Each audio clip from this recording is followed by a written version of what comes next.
اللهم صل على سيدنا ومولانا محمد افضل صلواتك بعدد معلوماتك وبارك وسلم وصل عليه. بسم اللہ الرحمن الرحیم. عزیز طلباء کرام، امید ہے انشاءاللہ العزیز آپ سب خیر و عافیت سے ہوں گے.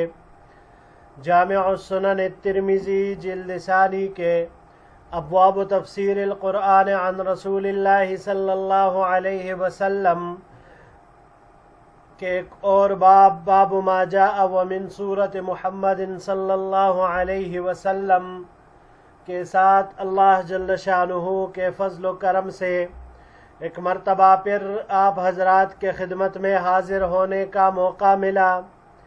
بحمد اللہ تعالی. عزیز طلباء کرام، آج ہمارا سبق نمبر 420 ہے، تو بڑھتے ہیں اپنے سبق کی طرف.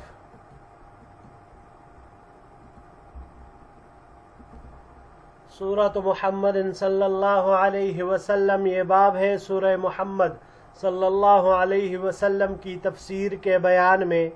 وبه قال حدثنا عبد بن حميد قال حدثنا عبد الرزاق قال حدثنا معمر عن الزهري عن أبي سلمة عن أبي هريرة رضي الله تعالى عنه واستغفر لذنبك وللمؤمنين والمؤمنات. ہمیں روایت کی عبد بن حمید نے، انہوں نے روایت کی عبد الرزاق سے، انہوں نے معمر سے، انہوں نے زہری سے، انہوں نے ابو سلمہ سے، انہوں نے حضرت ابو ہریرہ رضی اللہ تعالی عنہ سے اس آیت کریمہ کے بارے میں واستغفر لذنبك وللمؤمنین والمؤمنات. فقال النبی صلی اللہ علیہ وسلم انی لاستغفر اللہ فی اليوم 70 مرتا. حضور نبی کریم صلی اللہ علیہ وسلم نے ارشاد فرمایا کہ میں اللہ تعالیٰ سے ایک دن میں 70 مرتبہ معافی مانگتا ہوں. هذا حدیث حسن صحیح، یہ حدیث حسن صحیح ہے. ويروى عن ابی ہریرہ عن النبی صلی اللہ علیہ وسلم انه قال انی لاستغفر اللہ فی اليوم 100 مرۃ. اور ابو ہریرہ رضی اللہ تعالی عنہ سے روایت کیا گیا ہے کہ حضور نبی کریم صلی اللہ علیہ وسلم نے ارشاد فرمایا کہ میں ایک دن میں اللہ جل شانہ سے 100 مرتبہ معافی مانگتا ہوں. رواہ محمد بن عمرو عن ابی سلمۃ عن ابی ہریرہ. اس کو روایت کیا ہے محمد بن عمر نے ابو سلمہ سے، انہوں نے ابو ہریرہ رضی اللہ تعالی عنہ سے. جی عزیز طلباء کرام، اسی سورۃ محمد صلی اللہ علیہ وسلم کی آیت نمبر 19 ہے. فَاعْلَمْ أَنَّهُ لَا إِلَهَ إِلَّا اللَّهُ وَاسْتَغْفِرْ لِذَنبِكَ وَلِلْمُؤْمِنِينَ وَالْمُؤْمِنَاتِ وَاللَّهُ يَعْلَمُ مُتَقَلَّبَكُمْ وَمَثْوَاكُمْ. پس آپ جان لے کہ اللہ کے سوا کوئی معبود نہیں، اور معافی مانگے آپ اپنے گناہ کی اور ایماندار مردوں اور عورتوں کی گناہوں کی، اور اللہ جانتے ہیں تمہارے چلنے پھرنے کی جگہ کو. اب عزیز طلباء کرام، حضور نبی کریم صلی اللہ علیہ وسلم اس آیت کے اوپر عمل کرتے ہوئے ایک روایت میں 70 مرتبہ، دوسرے میں 100 مرتبہ کا آپ علیہ السلام کا استغفار کرنا مروی ہے. لیکن یہاں پر ایک سوال آتا ہے کہ استغفار یعنی معافی مانگنا، یہ تو گناہ کی خبر دیتا ہے. یعنی ما قبل میں انسان سے کوئی گناہ ہوا ہو تو وہ اس کی بخشش طلب کرتا ہے، معافی مانگتا ہے. جبکہ ہمارا یہ عقیدہ ہے کہ تمام انبیاء کرام وہ معصوم ہے. تو اب حضور نبی کریم صلی اللہ علیہ وسلم کو استغفار کا حکم کیوں دیا گیا؟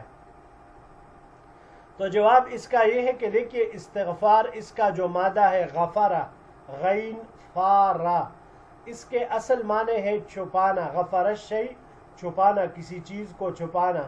غفر اللہ لہ ذنبہ، گناہ چھپانا، معاف کر دینا.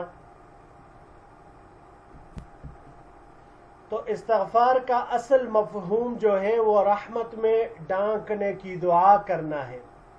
اگر گناہ ہو تو اس کو معاف کر کے، ورنہ اگر گناہ نہ بھی ہو تو یہ بدرجہ اولا ہے، کیونکہ گناہگار تو ممکن ہے کہ رحمت میں نہ لیا جائے، مگر جو بے گناہ ہیں، معصومین ہیں، ان کو تو ضرور رحمت میں چھپا لیا جائے گا۔ تو معلوم ہوا کہ استغفار یہ عصمت کے منافی نہیں ہے، بلکہ دونوں کے درمیان ایک گہرا جوڑ اور ایک مضبوط ربط دونوں کے درمیان بن رہا ہے۔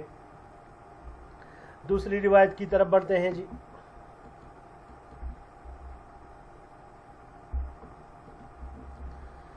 وبه قال حدثنا عبد بن حميد قال حدثنا عبد الرزاق قال حدثنا شيخ من أهل المدينة عن العلاء بن عبد الرحمن عن أبيه عن أبي هريرة رضی اللہ تعالی عنہ قال، ہمیں روایت کی عبد بن حمید نے، انہوں نے روایت کی عبد الرزاق سے، انہوں نے اہل مدینہ کے ایک شیخ سے، انہوں نے علاء بن عبد الرحمن سے، انہوں نے اپنے والد سے یعنی عبد الرحمن سے، اور انہوں نے ابو ہریرہ رضی اللہ تعالی عنہ سے، انہوں نے فرمایا تلا رسول اللہ صلی اللہ علیہ وسلم هذه الآیة یوما وَإِن تَتَوَلَّوْا يَسْتَبْدِلْ قَوْمًا غَيْرَكُمْ ثُمَّ لَا يَكُونُوا أَمْثَالَكُمْ۔ حضور نبی کریم صلی اللہ علیہ وسلم نے ایک دن اس آیت کریمہ کی تلاوت فرمائی۔ قالوا وَمَن يُسْتَبْدِلْ بِنَا، صحابہ کرام رضوان اللہ علیہم نے اجمعین نے عرض کیا ہماری جگہ کس کو لایا جائے گا؟ قال فضرب رسول اللہ صلی اللہ علیہ وسلم على منکب سلمان ثم قال هذا وقومه۔ حضور نبی کریم صلی اللہ علیہ وسلم نے سلمان فارسی رضی اللہ تعالیٰ عنہ کے کندھے پر ہاتھ مارا اور فرمایا کہ یہ اور اس کی قوم یعنی عجم، ھذا حدیث غریب، یہ حدیث غریب ہے، وفی اسنادہ مقال، اس کے سند میں کلام ہے، وقد روا عبداللہ ابن جعفر ایضا ھذا الحدیث عن العلاء ابن عبد الرحمن، اور عبداللہ ابن جعفر نے بھی اس روایت کو نقل کیا ہے علاء ابن عبد الرحمن سے۔ اگلا روایت بھی اسی طرح ہے، اس کو بھی ساتھ میں ملا لیتے ہیں جی۔ وبه قال حدثنا علي بن حجر قال حدثنا اسماعيل بن جعفر قال حدثنا عبد الله ابن جعفر بن نجيح عن العلاء بن عبد الرحمن عن أبيه عن أبي هريرة رضي الله تعالى عنه أنه قال، ہمیں روایت کی علی ابن حجر نے، انہوں نے اسماعیل ابن جعفر سے، انہوں نے عبداللہ ابن جعفر ابن نجیح سے، انہوں نے علاء ابن عبد الرحمن سے، انہوں نے اپنے والد عبد الرحمن سے، اور انہوں نے حضرت ابو ہریرہ رضی اللہ تعالی عنہ سے، ابو ہریرہ رضی اللہ تعالی عنہ نے فرمایا قال ناس من اصحاب رسول اللہ صلی اللہ علیہ وسلم یا رسول اللہ من هؤلاء الذین ذکر اللہ ان تولینا استبدلوا بنا ثم لا يكونوا امثالنا۔ حضور نبی کریم صلی اللہ علیہ وسلم کے صحابہ میں سے کچھ لوگوں نے پوچھا یا رسول اللہ یہ کون لوگ ہیں جن کا اللہ جل شانہ نے تذکرہ کیا ہے کہ اگر تم نے روگردانی کی تو ان کو ہماری جگہ لایا جائے گا اور پھر وہ ہم جیسے نہیں ہوں گے۔ قال وکان سلمان بجنب رسول اللہ صلی اللہ علیہ وسلم، اور حضرت سلمان رضی اللہ تعالیٰ عنہ حضور نبی کریم صلی اللہ علیہ وسلم کے پہلو میں تھے۔ ابو ہریرہ رضی اللہ تعالیٰ عنہ نے فرمایا قال فضرب رسول اللہ صلی اللہ علیہ وسلم فخذ سلمان وقال هذا واصحابه والذي نفسي بيده لو كان الإيمان منوطا بالثريا لتناوله رجال من فارس۔ حضور نبی کریم صلی اللہ علیہ وسلم نے حضرت سلمان رضی اللہ تعالیٰ عنہ کی ران پر ہاتھ مارا اور ارشاد فرمایا کہ یہ اور اس کے ساتھی، اور قسم ہے اس ذات کی جس کے قبضے میں میری جان ہے، اگر ایمان سریا پر لٹکا ہوا ہوتا تو بھی اس کو فارس کے کچھ لوگ حاصل کر لیتے۔ وعبداللہ ابن جعفر ابن نجیح ہوا والد علی ابن المدینی، عبداللہ ابن جعفر ابن نجیح یہ علی ابن المدینی کے والد ہے۔ فقد روا علی ابن حجر عن عبداللہ ابن جعفر الکثیرہ، علی ابن حجر عبداللہ ابن جعفر سے کثیر تعداد میں روایتیں نقل کرتے ہیں۔ وحدثنا علی بهذا الحدیث عن اسماعیل ابن جعفر عن عبداللہ ابن جعفر ابن نجیح، اور ہمیں روایت کی علی نے اس حدیث کی اسماعیل ابن جعفر سے، انہوں نے عبداللہ ابن جعفر ابن نجیح سے۔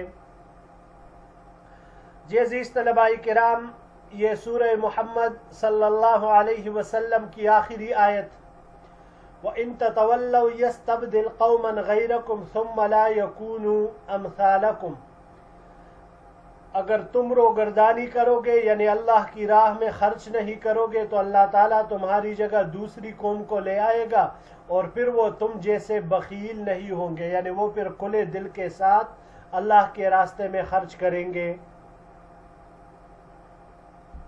تو اس آیت کی تفسیر میں امام ترمذی رحمہ اللہ نے یہاں پر دو روایتیں پیش کی، دونوں روایتیں ہی حضرت ابو ہریرہ رضی اللہ تعالی عنہ کی ہیں اور دونوں روایتوں کا مضمون ایک جیسا ہے۔ اس سے ماقبل والی جو روایت ذکر ہوئی یہ والی حدیث صحیح ہے، مگر اس کی یہ سند ضعیف ہے، کمزور ہے، کیونکہ اس میں یہ جو راوی ہے شیخ من اہل المدینہ یہ مجہول ہے۔ پھر اسی روایت کو امام ترمذی رحمہ اللہ نے دوسری سند کے ساتھ اگلے سلائیڈ میں اس کو ذکر کیا، یہ سند ہے اس کی دوسری، تو حدیث کی یہ دوسری سند بھی ضعیف ہے، اور وجہ اس کی یہ ہے کہ اس میں عبداللہ ابن جعفر ہے یہ والے، جو کہ علی ابن المدینی کے والد ہیں اور ضعیف ہے۔ لیکن اس روایت کی ایک تیسری سند بھی ہے عزیز طلباء کرام، جو کہ امام ترمذی رحمہ اللہ اس کو سورۃ الجمعہ میں ذکر کریں گے، اور اسی سند سے یہ حدیث بخاری شریف میں مذکور ہے۔ تو اس سے معلوم ہوا کہ اس حدیث کا سورہ محمد صلی اللہ علیہ وسلم کی اس آخری آیت سے کوئی تعلق نہیں، بلکہ سورہ جمعہ کی آخری جو آیت ہے سورہ جمعہ کی وَآخَرِينَ مِنْهُمْ، اس سے تعلق اس کا بن رہا ہے۔ یہاں پر امام ترمذی رحمہ اللہ نے اپنے استاذ علی ابن حجر، انہوں نے براہ راست عبداللہ ابن جعفر سے بہت سی روایتیں سنی، یہ امام ترمذی رحمہ اللہ نے یہاں پر ذکر کیا، مگر یہ جو حدیث یہاں پر انہوں نے ذکر کی ہے تو امام ترمذی رحمہ اللہ نے فرمایا کہ یہ حدیث انہوں نے اسماعیل ابن جعفر کے واسطے سے سنی ہے، یہ روایت جو یہاں پر ہے وہ اسماعیل ابن جعفر کے واسطے سے انہوں نے سنی ہوئی ہے، جبکہ جو روایت سورہ جمعہ میں آ رہی ہے تو وہ والی روایت علی ابن حجر نے براہ راست عبداللہ ابن جعفر سے روایت کی ہے۔ امام بخاری رحمہ اللہ بخاری شریف میں اس کو عبداللہ ابن جعفر کے حوالے سے سلیمان ابن ہلال کی روایت نقل کرتے ہیں جو کہ صحیح ہے۔ جی عزیز طلباء کرام، یہی تک ہمارا آج کا سبق تھا، انشاءاللہ العزیز زندگی رہی تو اگلے درس میں ایک نئے باب کے ساتھ پھر آپ کی خدمت میں حاضر ہوں گے۔ السلام علیکم ورحمۃ اللہ وبرکاتہ۔